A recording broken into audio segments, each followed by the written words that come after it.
One of the things that a real estate investor loves to find is a diamond in the rough. When you search for properties online and you look at the MLS listings, the agent has gone out or the seller has taken good pictures of that property. You can see what you're going to get. But other times, they either take really poor pictures, blurry pictures from a crappy camera, or they don't take any pictures at all. Sometimes they'll just take a frontal picture from the street, and you really can't tell what kind of condition that property is until you get boots on the ground. Now, some investors will go ahead and purchase that property and take the chance on whatever they find inside. I can't do that. I ain't got the money to do that. I don't have money to throw around and take the chance of losing. So I like to go out there and walk through the property. I'm not an expert on inspections. If I find something that I have a question with, I have people that I can call and I can pay to have an inspection done. But most of the time, I've pretty much been able to just walk through the property by myself with my own tools that I use and make a decision on that property by myself.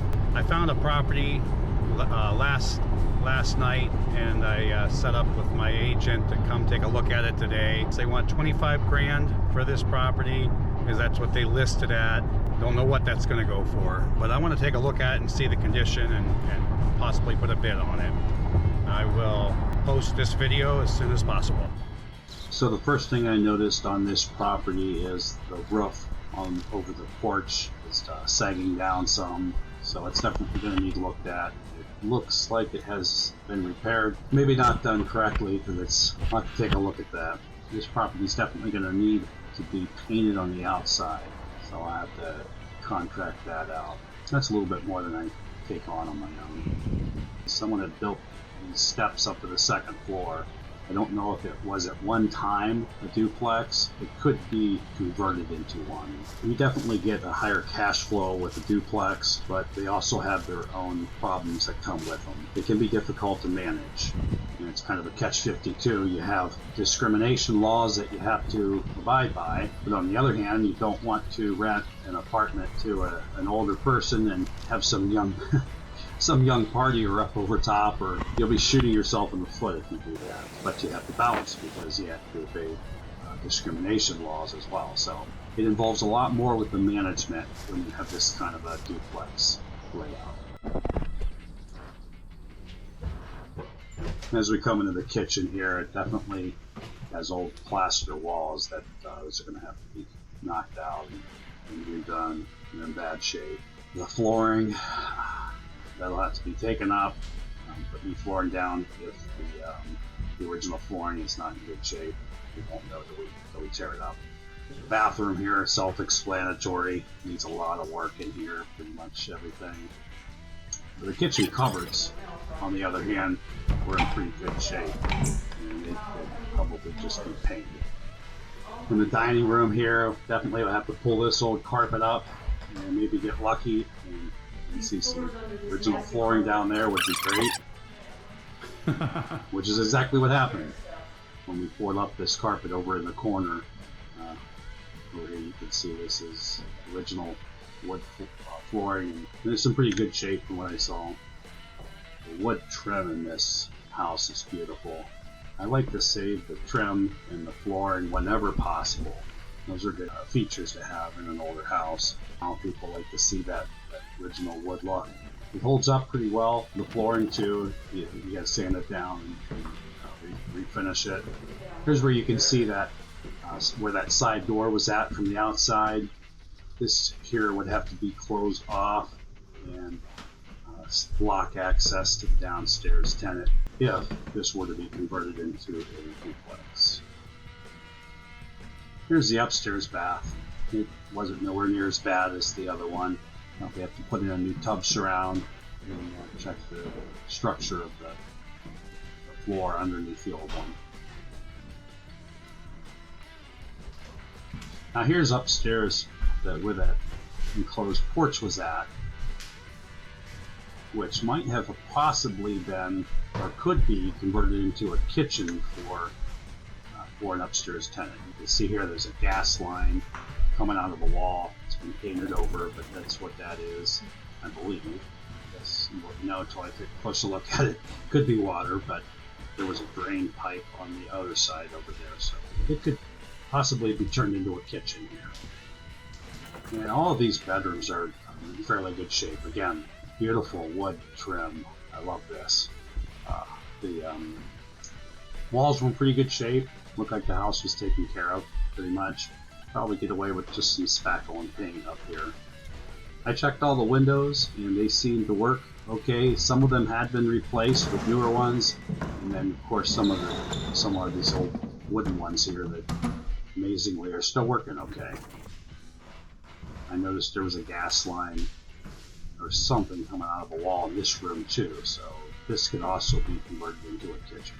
I like to replace the plumbing, especially in these older properties if they have old iron pipes, even copper. You can have a lot of problems with those when they're old. I like to pull it all out and put all new techs, connectors, valves, fixtures, everything. That way I'm not going to have a problem with that anytime soon.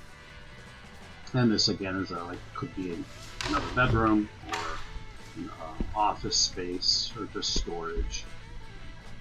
I like to get into these crawl spaces because you can really see if there's any the condition of the roof, whether it's leaking, whether there's any access points where animals could be getting in.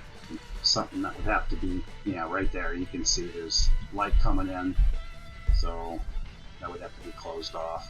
I'll probably call out my guy from Brad's Roofing if you need any roofing, gutters, anything done like that done in the Akron area, and I'll leave a link to his website in the description of this video. Down here in the basement has newer electrical. I don't know if all the knob and tube has been removed or not, but probably has, since it has that new panel on it there. It has a high efficiency furnace, which is good too.